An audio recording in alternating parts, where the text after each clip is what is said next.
chapitre 2, au chapitre 2 de Luc, et nous allons commencer au verset 41. Luc 2, verset 41. Les parents de Jésus allaient chaque année à Jérusalem à la fête de Pâques. Lorsqu'il fut âgé de 12 ans, ils y montèrent selon la coutume de la fête. Puis quand les jours furent écoulés, et quand ils s'en retournèrent, l'enfant Jésus resta à Jérusalem. Joseph et sa mère ne s'en aperçurent pas, croyant qu'il était avec leurs compagnons de voyage. Ils firent une journée de chemin et le cherchèrent parmi leurs parents et leurs connaissances. Mais ne l'ayant pas trouvé, ils retournèrent à Jérusalem pour le chercher. Au bout de 3 jours, ils le trouvèrent dans le temple, assis au milieu des parents, les écoutant et les interrogeant. Tous ceux qui l'entendaient étaient frappés de son intelligence et de ses réponses. Quand les parents le virent, ils furent saisis d'étonnement, et sa mère lui dit : « Mon enfant, pourquoi as-tu agi de la sorte avec nous ? Voici ton père et moi, nous te cherchions avec angoisse. » Il leur dit : « Pourquoi me cherchiez-vous ? Ne saviez-vous pas qu'il faut que je m'occupe des affaires de mon père ? » Mais ils ne comprirent pas ce qu'il leur disait. Puis il descendit avec eux pour aller à Nazareth, et il leur était soumis. Sa mère gardait toutes ces choses dans son cœur, et Jésus croissait en sagesse, en stature et en grâce devant Dieu et devant les hommes.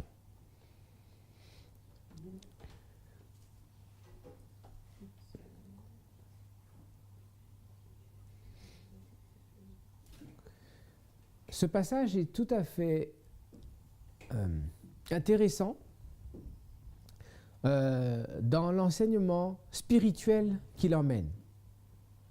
Voilà une famille d'adorateurs qui a été au culte, à l'église. Le service est terminé et on prend ses affaires et on se remet en route pour rentrer à la maison. La première des choses qui nous interpelle, c'est comment des parents peuvent rentrer à la maison en ne se préoccupant pas d'où est leur enfant.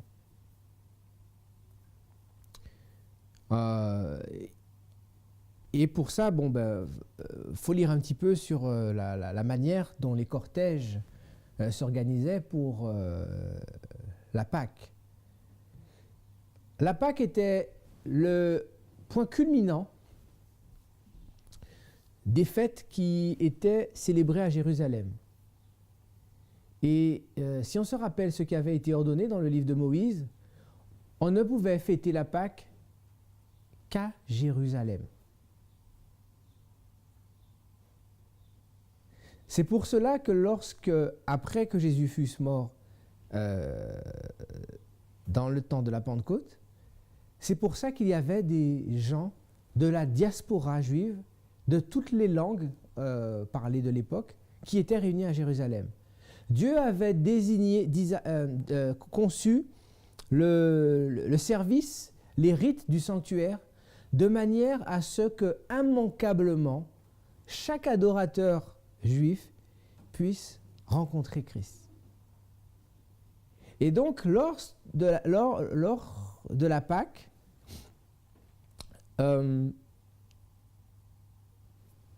de toutes les villes aux alentours et de toutes les contrées de la Méditerranée, les adorateurs affluaient à Jérusalem. Ce serait un peu comme si on essayait de prendre l'autoroute à 6 le premier week-end du mois de juillet ou le dernier week-end du mois d'août, ou lorsqu'il y a les grands chassés-croisés. C'est une condensation de circulation, de convois, de toutes les directions du royaume. Et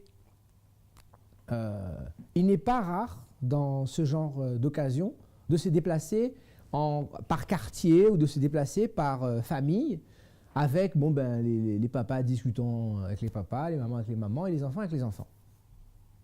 Donc en cela, les parents ne sont pas des parents plus bons ou plus mauvais que les parents que nous sommes aujourd'hui. ils pensaient que l'enfant était dans le convoi. Et ce qui est formidable dans cette visite de Pâques, c'est que pour l'enfant Jésus, cette visite de Pâques a été un moment marquant de son ministère. C'est à ce moment-là qu'il a commencé à comprendre pleinement que dans les rites et les services qu'il est en train de commémorer avec sa famille, il était en train de comprendre et de voir sa mission. Dans Jésus-Christ, à la page 61, on lit que, ravi par la contemplation de ces scènes, il s'éloigna de ses parents et chercha la solitude.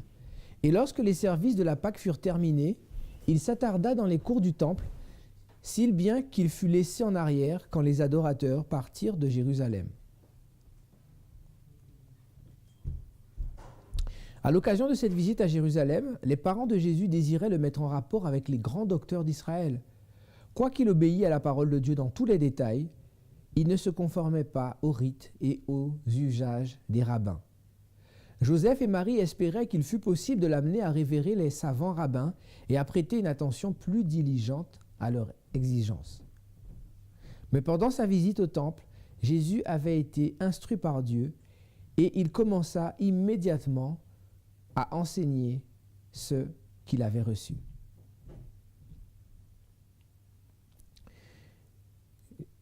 Un local attenant au temple servait d'école sacrée suivant l'usage des écoles de prophètes. Les principaux rabbins s'y rencontraient avec leurs élèves. Jésus entra dans cette salle. Assis au pied de ces hommes graves et savants, il écoutait leur enseignement. Comme quelqu'un qui cherche à s'instruire, il interrogeait ses docteurs au sujet des prophéties et des événements se produisant à ce moment-là en annonçant la venue du Messie. Jésus se présenta comme quelqu'un qui eut soif de la connaissance de Dieu. Ces questions suggéraient des vérités profondes, longtemps oubliées et cependant vitales pour le salut des âmes. Chacune de ces interrogations, tout en découvrant combien étroite et superficielle était la science de ces prétendus sages, mettait devant eux une leçon divine et retraçait un nouvel aspect de la vérité. Les rabbins savaient que Jésus n'avait pas fréquenté leurs écoles. Ils constataient cependant qu'il connaissait beaucoup mieux qu'eux-mêmes les prophéties. Ce jeune Galiléen, s'y réfléchit, leur parut plein de promesses. Ils désirèrent l'avoir comme élève pour en faire un docteur en Israël. Ils voulaient se charger de son éducation, pensant qu'un esprit si original avait besoin d'être façonné par eux. Leurs cœurs furent remués par les paroles de Jésus, comme ils ne l'avaient jamais été par des paroles sortant de lèvres humaines. Dieu s'efforçait d'éclairer ses conducteurs d'Israël et il employait pour cela le seul moyen efficace. Ces hommes orgueilleux auraient eu honte d'avouer qu'ils ne pouvaient être instruits par qui que ce soit. Si Jésus avait paru vouloir les éclairer, ils n'auraient pas daigné l'écouter, mais ils s'imaginaient donner eux-mêmes des leçons, ou tout du moins examiner sa connaissance des Écritures. Leurs préjugés se trouvaient désarmés par la modestie et la grâce juvénile de Jésus. Sans qu'ils s'en rendissent compte, leur esprit s'ouvrait à l'influence de la parole de Dieu et le Saint-Esprit parlait à leur cœur. Ils ne pouvaient s'empêcher de constater que leur conception de l'œuvre du Messie n'était pas conforme aux prophéties. Cependant, ils ne voulaient pas se résoudre à renoncer à des théories flattant leur ambition. Et je tends à croire que beaucoup de gens n'acceptent pas la vérité parce que la vérité ne va pas dans le sens de ce qu'ils ont envie de faire. Non pas que la vérité soit difficile à comprendre, non pas que la vérité demande des capacités intellectuelles exceptionnelles, mais simplement reconnaître la vérité exige de changer, et bien souvent nous ne sommes pas enclins à le faire.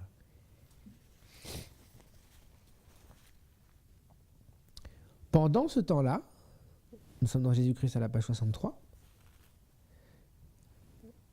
Joseph et Marie se trouvaient dans l'anxiété. En quittant Jérusalem, au milieu d'une grande confusion, ils avaient perdu Jésus de vue. Les caravanes provenant de Galilée comprenaient beaucoup de monde. Le plaisir de voyager avec des amis et de nouvelles connaissances retint quelque temps leur attention. À la tombée de la nuit, seulement, ils remarquèrent l'absence de Jésus. Au moment où ils s'arrêtèrent pour se reposer, la présence de leur enfant, toujours si prévenant, leur fit défaut. Ils ne s'étaient d'abord pas inquiétés, pensant qu'il était au milieu de la caravane. Ils avaient eu confiance en lui malgré sa jeunesse, s'attendant à ce qu'il leur offrit ses services comme d'habitude. Peu à peu, cependant, leurs craintes s'éveillèrent. Ils le cherchèrent parmi tous leurs compagnons de route, mais en vain. Un tremblement les saisit lorsqu'ils pensèrent à la manière dont Hérode avait tenté de le supprimer lorsqu'il était encore un tout petit enfant. De sombres pressentiments alourdirent leur cœur et ils s'adressèrent d'amers reproches.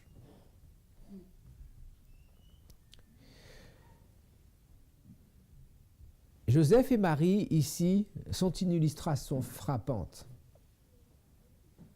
Souvent, peut-être, on peut se poser la question, comment des parents peuvent rentrer d'un voyage aussi périlleux, aussi long, sans se soucier d'où est Jésus-Christ.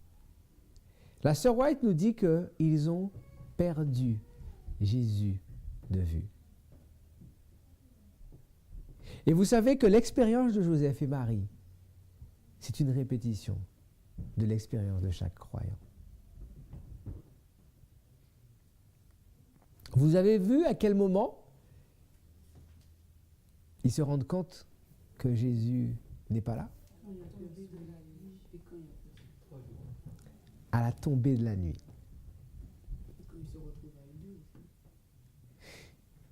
Quand ils se retrouvent seuls avec eux-mêmes, à la tombée de la nuit.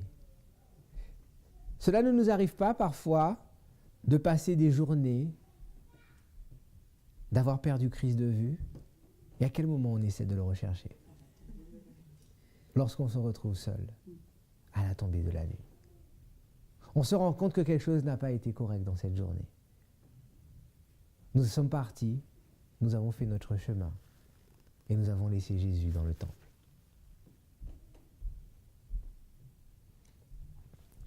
Ils revinrent à Jérusalem afin d'y poursuivre leurs recherches. Le lendemain, tandis qu'ils se mêlaient aux adorateurs dans le temple, une voix bien connue attira leur attention. Il n'y avait pas à s'y tromper. Aucune voix ne ressemblait à la sienne, si sérieuse et si ardente, et en même temps si mélodieuse. Ils trouvèrent Jésus dans l'école des rabbins. Si heureux qu'ils fussent, ils ne purent oublier le chagrin et l'angoisse qu'ils venaient d'éprouver.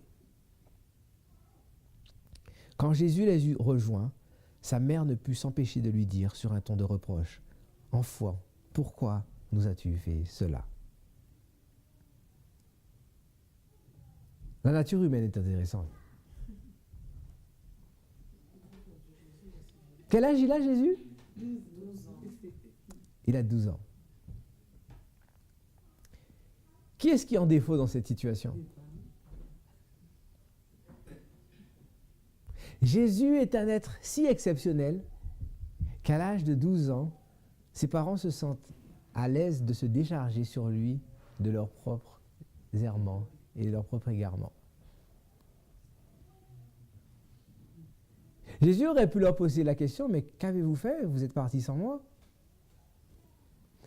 Mais les parents, la maman, parlant avec son cœur, va lui dire, enfant, que nous as-tu fait? Là encore, Marie est une illustration du peuple de Dieu.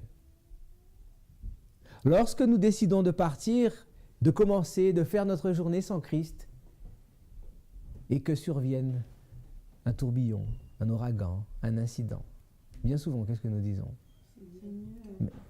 Mais Seigneur, où étais-tu? Seigneur, qu'as-tu fait là? N'as-tu pas vu ce qui s'est passé? La Bible nous dit que toutes ces choses ont été inscrites pour notre inscription, nous qui sommes arrivés à la fin des temps. Il leur répondit, « Pourquoi me cherchiez-vous? Ne saviez-vous pas qu'il faut que je m'occupe des affaires de mon Père ?» Et comme il ne semblait pas comprendre ces paroles, il fit un signe dans la direction d'en haut. Son visage illuminé, sur son visage illuminé, la divinité éclatait à travers son humanité. Au moment où ils l'avaient trouvé dans le temple, ils avaient assisté à son entretien avec les rabbins et avaient été étonnés de ses questions et de ses réponses. Ces paroles produisirent sur eux une impression ineffaçable. Sa question contenait une leçon à leur intention. « Ne saviez-vous pas, leur dit-il, qu'il faut que je m'occupe des affaires de mon Père ?» Jésus poursuivait une œuvre pour laquelle il était venu dans le monde. Mais Joseph et Marie avaient négligé leur tâche. C'est un grand honneur que Dieu leur avait accordé en leur confiant son Fils. Des saints anges avaient dirigé la conduite de Joseph pour préserver la vie de Jésus.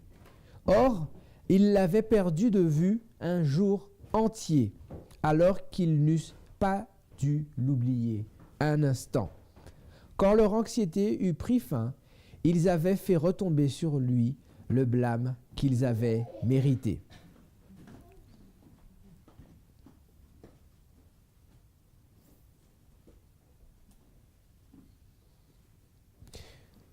Pour la première fois,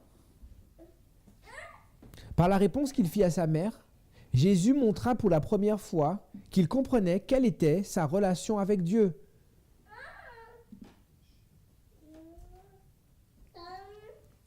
Avant sa naissance, l'ange avait dit à Marie, « Il sera grand et sera appelé Fils du Très-Haut. Et le Seigneur Dieu lui donnera le trône de David son père. Il régnera sur la maison de Jacob éternellement et son règne n'aura pas de fin. » Marie avait médité sur ces paroles. Elle croyait que son enfant allait devenir le Messie d'Israël, mais elle ne comprenait pas sa mission. Et bien souvent, dans notre rapport avec Christ, nous pouvons accepter le Christ, nous pouvons comprendre Christ, mais nous ne comprenons pas la mission que Christ est en train d'opérer en notre faveur.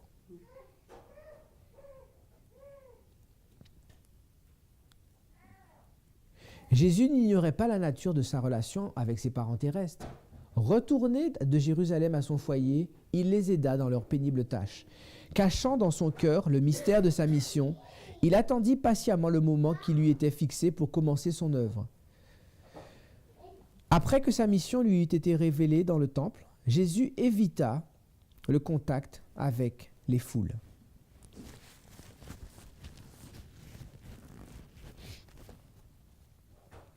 Maintenant, il y a aussi une leçon. Jésus était-il un ermite? Non, Jésus n'était pas un ermite, puisque Jésus était quelqu'un au service des autres, quelqu'un qui allait donner sa vie pour la rançon de l'humanité. D'où vient-il que Jésus est dans le service d'adoration et qu'il essaye de fuir la compagnie de ses semblables?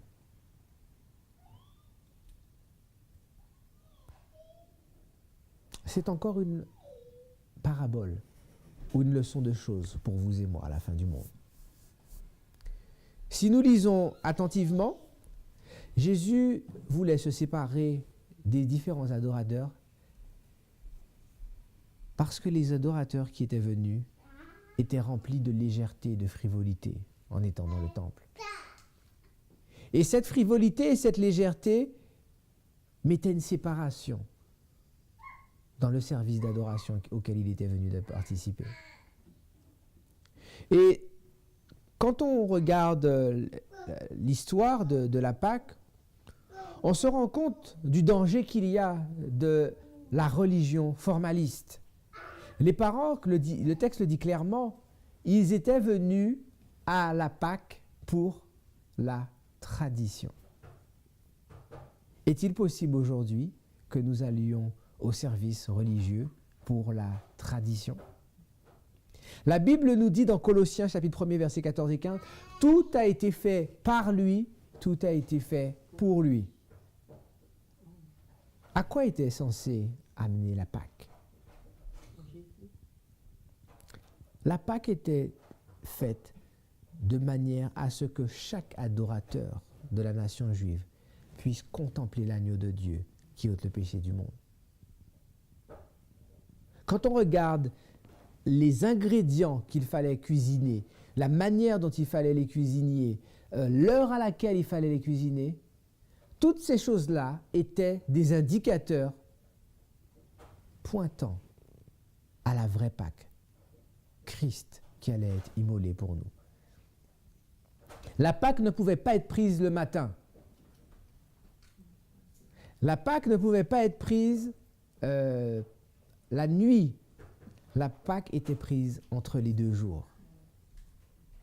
Et à quel moment la Pâque avait été instituée? Au moment de la sortie d'Égypte.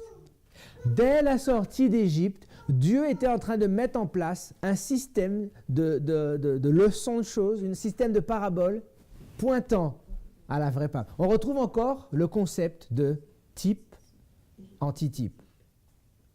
Et chaque juif, depuis son plus jeune âge, était habitué chaque année, ce week-end particulier, à manger ces choses en commémoration de la sortie d'Égypte.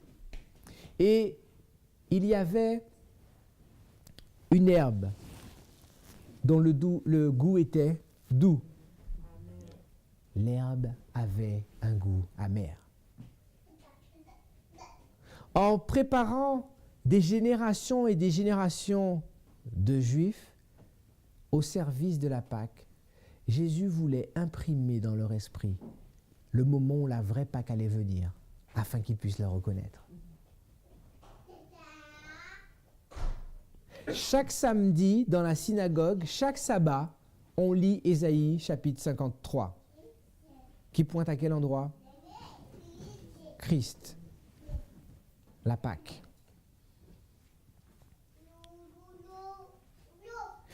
À quel moment Christ allait-il mourir? Le matin? La nuit? Entre les 2 soirs. Et ce texte, cette histoire est une véritable leçon de choses pour nous. Lorsque nous sommes dans un exercice religieux, notre salut est en danger. En pratiquant les rites que Dieu avait ordonnés, mais sans chercher à comprendre la signification, les individus étaient en train de se préparer à se séparer de Christ. Ils étaient en train d'apprendre à se déconnecter du véritable objet du culte. Ils avaient appris à vénérer leurs rites, vénérer leur sanctuaire, vénérer leur leadership, mais ils avaient complètement perdu Christ de vue.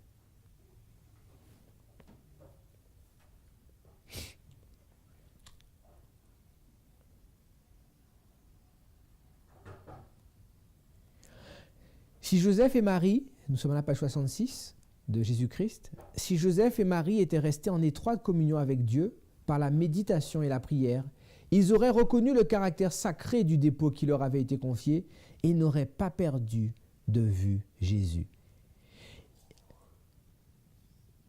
Et là encore, c'est une leçon de choses pour nous. Combien de temps ils ont perdu Jésus de vue? 1 jour.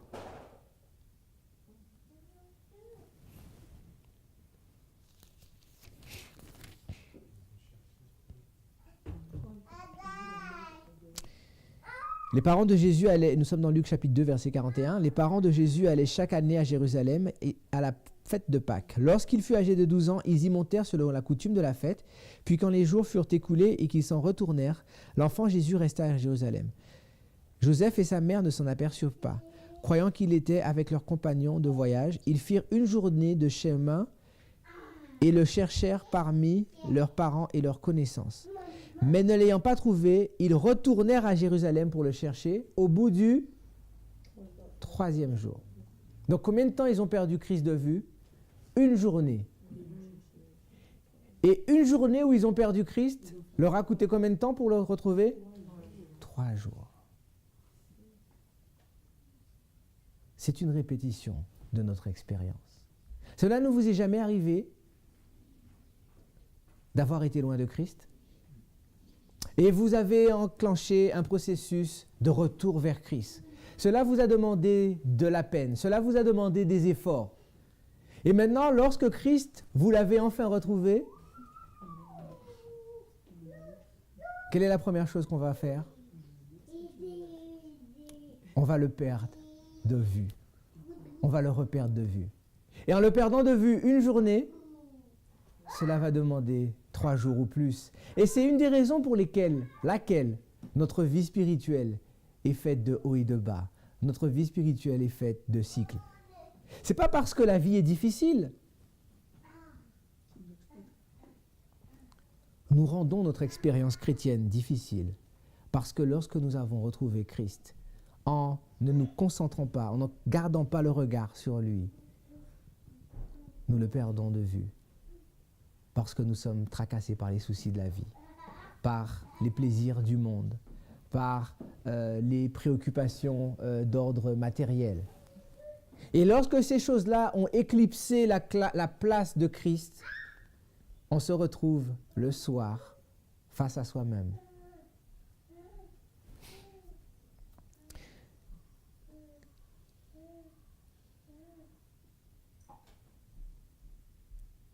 Regardez le commentaire que la sœur White fait de ce passage.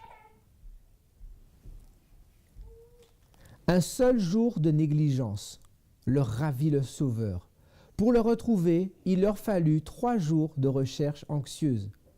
Nous-mêmes faisons semblable expérience. Par des conversations oiseuses, des médisances ou par la négligence de la prière, nous pouvons perdre en un jour la présence du Sauveur et bien des jours de recherche douloureuses peuvent s'écouler avant que nous l'ayons retrouvé et soyons rentrés en possession de la paix momentanément disparue.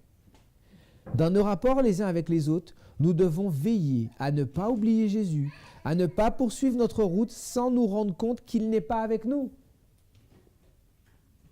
Parce que le fait de l'avoir perdu de vue, c'est une chose. Mais quelle est la conséquence d'avoir perdu de Christ de vue? C'est que nous sommes en train de cheminer tout seuls. Et que déclare Christ dans Jean au chapitre 15 et 16? Sans moi, vous ne pouvez rien faire. La parole de Dieu nous invite à méditer sur cette expérience de la visite de Pâques. Lorsque nous comprendrons l'étroitesse du lien qu'il y a entre Christ et nous, sa volonté de nous maintenir cachés en lui, notre expérience chrétienne sera complètement différente. Le psaume 77 dit que ton chemin, ô Dieu, est dans le sanctuaire. Le sanctuaire n'était pas simplement un ensemble de rites et de cérémonies, mais c'était un système de vérité complexe, établissant un mur de séparation entre le sacré et le profane. C'était un mur qui protégeait les enfants d'Israël de toutes les influences du monde. Mais lorsque nous perdons Christ de vue, nous nous arrêtons simplement sur une religion formaliste. J'ai donné la dîme de la menthe, du cumin, j'ai fait 3 prières par jour, j'ai fait un pèlerinage, j'ai fait une campagne d'évangélisation et toutes sortes de choses. Mais la Bible nous montre que bien souvent, lorsque nous cheminons sans Christ. La Bible nous invite dans nos relations personnelles avec le Sauveur de considérer combien il est difficile de le retrouver.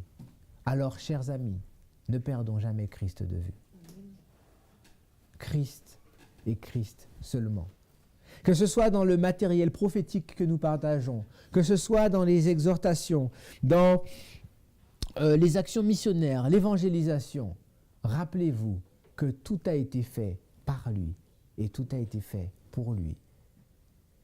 Lorsque nous comprendrons, nous aurons cette pensée, notre expérience chrétienne sera tout à fait différente. Prions ensemble.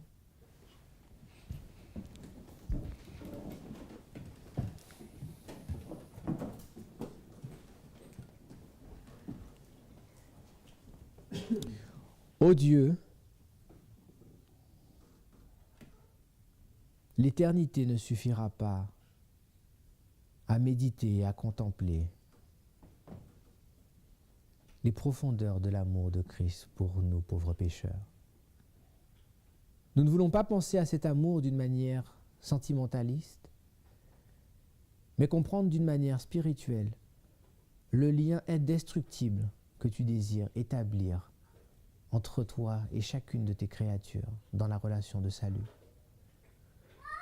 Nous te prions afin que, Seigneur, tu puisses protéger nos âmes, protéger nos esprits et mettre en nous cette pensée de l'éternité, qu'à chaque moment de notre passage sur terre, la condition de réussite, c'est d'être en Christ et Christ seulement.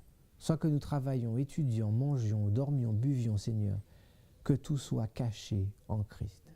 Permets que cela soit notre expérience et qu'en méditant sur Christ, notre caractère en soit transformé à son image. C'est notre prière, c'est notre requête ardente. Dans le nom de Jésus. Amen. Amen.